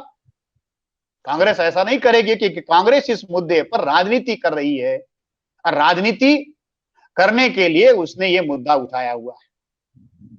इसलिए इस मुद्दे में कोई ज्यादा बात नहीं है, ये पुराना मुद्दा कांग्रेस के द्वारा कहा गया हुआ है। आरक्षण 1950 संविधान लागू होने से ही आरक्षण लागू हो गया था, लेकिन उसका इंप्लीमेंट अभी तक नहीं हो पाया है। और दूसरी तरफ कहा जा रहा है कि आरक्षण जो है वो मौलिक अधिकार नहीं है, जबकि ये संविधान के आर्टिकल 16(4) में है। तो ऐसा क्यों हो रहा है? इसके पीछे क्या कारण लग रहा है कि बार बार सुप्रीम कोर्ट, हाई कोर्ट के द्वारा आरक्षण के विरोध में जजमेंट दिए जा रहे हैं, आरक्षण के विरोध में टिप्पणियां की जा रही हैं? देखिए, इसमें एक बात हमको समझने की जरूरत है। आरक्षण नीति को राष्ट्र निर्माण के तौर पर देखने की बहुत ज्यादा जरूरत है। आरक्षण को जब तक नौकरी और कोटा पॉलिटिक्स के तौर पर समझा जाएगा, पढ़ा जाएगा, लिखा जाएगा, तब तक आरक्षण केवल और केवल विवाद की वस्तु बनकर रहेगा।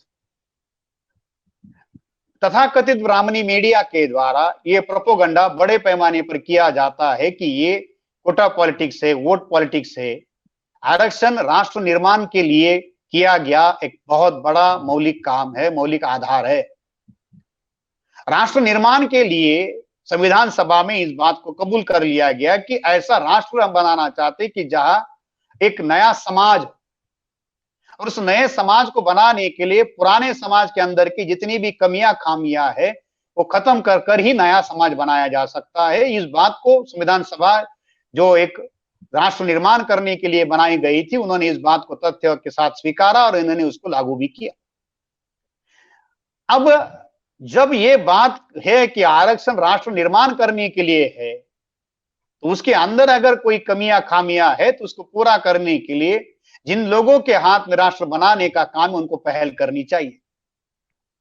मगर चूंकि वो लोग ये नहीं चाहते, इसलिए उन्होंने हर वो तरीका अपनाया और ये काम केवल कार्यपालिका के द्वारा नहीं किया गया, ये काम केवल विधायिका के द्वारा नहीं किया गया, इस काम में उतने ही बड़े पैमाने पर न्यायपालिका भी शामिल है। न्यायपालिका ने आरक्षण को शुरू से लेकर विवाद का मुद्दा बनाए रखा और उससे बड़े पैमाने पर वो आरक्षण विरोधी निर्णय देते रहे। भारत में न्यायपालिका का चेहरा लोकतांत्रिक नहीं है। न्यायपालिका का जो चरित्र होना चाहिए वो संविधान की जो स्पिरिट है उसके आधार पर नहीं है। कोलिजियम सिस्टम से जज अपने आप ही खुद को नियुक्त कर रहे हैं और अपने आप नियुक्त होने के कारण वो कितना भी अलोकतांत्रिक निर्णय क्यों ना करे, उस पर उनकी नियुक्ति पर उसका कोई विपरीत परिणाम नहीं होता।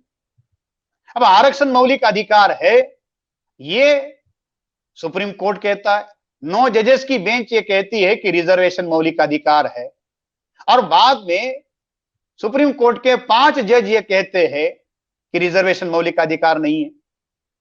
तो जज ही तय कर रहे हैं कि देश का संविधान लिखा जाए, जजेस को संविधान लिखने का काम नहीं करना। मगर चूंकि न्यायपालिका की आड़ में विधायिका या जो ब्राह्मणवादी राजनीतिक दल है कांग्रेस और बीजेपी और कार्यपालिका, ये सारा मिलकर इस बात को चलाने का काम कर रही, इस वजह से ये साजिश जो है वो समझ में नहीं आती। अगर आरक्षण नीति को पूरी तरह से लागू करना है तो एकमात्र तरीका है कि आरक्षण को लेकर जो संभ्रम पैदा किया गया है उसको दूर किया जाए। 10% इकोनॉमिक क्राइटेरिया पर आरक्षण देने के लिए किसी को कोई आपत्ति नहीं होती। जिस ओबीसी को 6 लाख के क्राइटेरिया में फंसाकर क्रीमिलियर में डालकर उसके बच्चों को रिजर्वेशन देने से मना कर दिया, वही सेंट्रल गवर्नमेंट 8 लाख पर सवर्णों को गरीब घोषित करती है। मात्र 10 दिनों के अंदर उनके आधार को मान्य किया जाता है, उस समय किसी को अवरोध नहीं होता। तो मौलिक अधिकार ना होने के बाद में भी ये दिया जाता है, तो संविधान के अंदर जिसकी व्यवस्था की गई है वो कैसे लागू नहीं हो सकता। आरक्षण राजनीतिक विषय बना है और जब तक वो राजनीतिक विषय है तब तक उसके साथ राजनीति की जाएगी। राष्ट्र निर्माण की दृष्टि से इसको देखा नहीं जा रहा। अगर संविधान के आर्टिकल 16 में, 15 में, 14 में इस बात को कहा गया, 15 और 16 में ये कहा गया कि मौलिक अधिकार है, तो फिर न्यायपालिका किस आधार पर इसकी व्याख्या करती है कि ये एनेबलिंग प्रोविजन है। अगर एनेबलिंग प्रोविजन है तो जिस पर्पस के लिए ये किया गया वो एनेबल क्यों नहीं हुआ। अगर सक्षमीकरण के लिए ये नहीं, सक्षमीकरण के लिए आरक्षण बनाया गया तो क्या सक्षमीकरण का काम हुआ? तो क्या न्यायपालिका इसको मॉनिटर करने का काम कर रही है? नहीं कर रही। तो न्यायपालिका भी आरक्षण के मुद्दे पर न्याय देने की बजाय राजनीति करने का काम कर रही है। इसी वजह से आरक्षण के मुद्दे को लेकर तरह तरह का विवाद न्यायपालिका के द्वारा अलग अलग जजमेंट्स के द्वारा पैदा किया गया। ये एम बालाजी के फैसले से लेकर आप अगर पढ़ोगे तो ये सारे फैसले आपको एक दूसरे के विरोधाभासी दिखाई देंगे और सुविधा के अनुसार अपने हित के लिए मतलब उन फैसलों का वो उपयोग करती रही है। इसलिए न्यायपालिका का चरित्र लोकतांत्रिक बनाने की जरूरत है और ये तब तक नहीं होगा जब तक कॉलेजियम सिस्टम हटाया जाए। जब तक कॉलेजियम सिस्टम है तब तक न्यायपालिका का चरित्र जो है वो सही नहीं रहेगा। अभी नीट के मामले को लेकर तमिलनाडु की सारी राजनीतिक पार्टियां कोर्ट में गई थी। सुप्रीम कोर्ट ने उस मुद्दे को हवा में उड़ा दिया, कहा कि आरक्षण मौलिक अधिकार नहीं है। प्रमोशन के मुद्दे को भी यही कह रहे, कही है। ये तमाम बातें जो है वो लोगों के सामने हो रही है, लोगों के आंखों के सामने हो रही है। ऐसा नहीं है कि लोगों को इसकी जानकारी नहीं है या लोगों को पता नहीं चल रहा है या कुछ छुपकर ये सब किया जा रहा है, लेकिन फिर भी इतना सब होने के बावजूद भी समाज से विद्रोह क्यों नहीं हो रहा है? इसके पीछे क्या कारण लगते हैं? नीट का एक मुद्दा इसके साथ जोड़कर मैं एक बात उसकी कहना चाहूंगा जी। नीट कांग्रेस के पीरियड में शुरू हुआ एक बहुत बड़ा हायर एंड प्रोफेशनल एजुकेशन में, खासतौर पर मेडिकल एजुकेशन में बैकवर्ड क्लासेस के और SC/ST के विरोध में की हुई साजिश है। आज नीट देश भर के SC/ST OBC के बच्चों को एक बहुत बड़ा अवरोध उनके हायर एजुकेशन में बना हुआ। ये नीट एग्जाम को भी लाने का या प्रोफेशनल एजुकेशन में जो सारा गड़बड़ी पैदा हुई है, ये भी कांग्रेस के द्वारा ही इस प्रक्रिया को शुरू किया गया। आज सोनिया गांधी ये कहती है कि उन्होंने लेटर लिखा, तो क्या लोगों को ये पता नहीं है कि नीट लाने का भी पाप कांग्रेस के द्वारा ही किया गया। सुप्रीम कोर्ट ने नीट को इनवैलिड घोषित किया था, फिर सुप्रीम कोर्ट में ही ये लोग दोबारा जाते और नीट को वैलिड करवा कर लाते। अगर इतनी ही चिंता उनको थी ओबीसी के लोगों की तो वो नीट को लाते ही नहीं। नीट के लिए कोई अवरोध नहीं है, जो कोटा उनका है बैकवर्ड क्लासेस का वो होना चाहिए। 3000 से ज्यादा सीटों का बैकवर्ड क्लासेस का रिजर्वेशन, उन सीटों का नुकसान नीट ने हुआ और ये आने वाले समय में इससे ज्यादा भी होगा। अब जो बात आप ये कह रहे हैं कि इतना सारा बैकवर्ड क्लासेस के विरोध में, SC/ST के विरोध में, माइनॉरिटीज के विरोध में हो रहा है, तो असंतोष क्यों नहीं हो रहा? असंतोष तो बहुत बड़े पैमाने पर है। सारी देश भर में आप देखोगे होम डिपार्टमेंट के रिपोर्ट्स जो ये कहते हैं कि देश में लॉ एंड ऑर्डर की व्यवस्था चरम सीमा पर गई हुई है। और सरकार हर जायज और नाजायज तरीका अपनाकर इसको दबाने के काम में लगी हुई है। अभी लॉकडाउन के दौरान सीए और एनआरसी के विरोध में जो आंदोलन हुए थे, उन आंदोलनकारियों के ऊपर एफआईआर दायर करके उनको अरेस्ट करने का, क्रिमिनल चार्जेस फ्रेम करने का काम कर रही है। क्यों कर रही है? आंदोलन करने वाले लोगों को परेशान करने का, सामाजिक संगठनों के ऊपर पाबंदी लगाने का काम क्यों हो रहा? अभी लॉकडाउन का बहाना बनाकर सामाजिक संगठन के कार्यक्रमों पर पाबंदी लगाई हुई है। भारत में मेडिकल इमरजेंसी है, पॉलिटिकल इमरजेंसी तो नहीं है। भारत में कोविड-19 के नाम पर या दुनिया भर में हम ये कह सकते हैं कि एक मेडिकल इमरजेंसी है। भारत में भी मेडिकल इमरजेंसी होनी चाहिए थी, मगर भारत में मेडिकल इमरजेंसी कम है, पॉलिटिकल इकोनॉमिकल इमरजेंसी ज्यादा है। और पॉलिटिकल इमरजेंसी के कारण इकोनॉमिकल इमरजेंसी भी आई है। आज से 45 साल पहले इंदिरा गांधी के द्वारा पॉलिटिकल इमरजेंसी डिक्लेयर की गई थी। उस समय कम से कम विरोधियों को बोलने का मौका था, कुछ आंदोलन होते थे। आज इस तरीके से कोई ऑफिशियल पॉलिटिकल इमरजेंसी नहीं है, मगर उसके बावजूद भी सारे सिविल राइट्स लोगों के निकाल के रखे हुए हैं और नाम उसको कोविड का दिया हुआ है, महामारी का दिया हुआ है। हम भी मानते हैं कि वो महामारी है और मेडिकल इमरजेंसी है। मेडिकल इमरजेंसी में हम भी इस बात को कोऑपरेट करने के लिए तैयार है, क्योंकि ये देश की समस्या है। मगर सरकार इसको मेडिकल इमरजेंसी के तौर पर देखने की बजाय इसका पॉलिटिकल बेनिफिट उठाने का काम कर रही है। और जितना भी डिसेंट उसके विरोध में है, जो भी उसके विरोध में जो आवाज जा रही है, पिछले 6-7 सालों को अगर आप उठाकर देखोगे तो सारे विरोधी आवाज को, या जितनी भी लोकतांत्रिक संस्थाएं जो एक अपना विरोधी आवाज उठाने का काम कर रही है, सबको दबाने का काम कर रही है। और केवल रूलिंग पार्टी का ही वॉइस जो है वो लोगों तक जाए, चाहे मीडिया हो, चाहे जितनी भी गवर्नमेंट एजेंसीज हो, उसके द्वारा इशारा किया जाए। आंदोलन तो बहुत बड़े पैमाने पर हो रहा है। सीएए एनआरसी के मुद्दे पर सेंट्रल गवर्नमेंट को बैकफुट पर जाना पड़ा। 13 पॉइंट रोस्टर का इश्यू था, उसको पीछे लेना पड़ा। ऐसे बहुत सारे ऑर्डिनेंस सरकार को, बहुत सारे नीतियों को सरकार को बदलना पड़ा। अभी लॉकडाउन के दौरान मजदूरों के साथ में, प्रवासी मजदूरों के साथ में जो सारा हुआ, उस समय बहुजन क्रांति मोर्चा के द्वारा आंदोलन किया गया। तो प्रवासी मजदूरों को अपने घरों तक छोड़ने की नीति जो सरकार की थी, उसमें बदलाव करना पड़ा। श्रमिक ट्रेनों को शुरू करना पड़ा, लेबर लॉ को भी उनको रोकना पड़ा। तो आंदोलन है वो मीडिया के अभाव से लोगों को दिखाई नहीं दे रहा।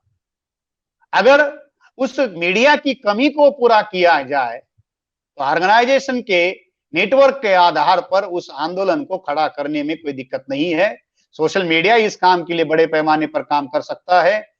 लोगों के सामने एक विकल्प निर्माण करने की बात हो रही है और वो विकल्प बहुजन क्रांति मोर्चा के द्वारा बनाने के लिए हम लोग पूरी तरह से कोशिश में लगे हैं। उस तरीके से बड़े पैमाने पर संभावनाएं भी लगातार बढ़ रही है।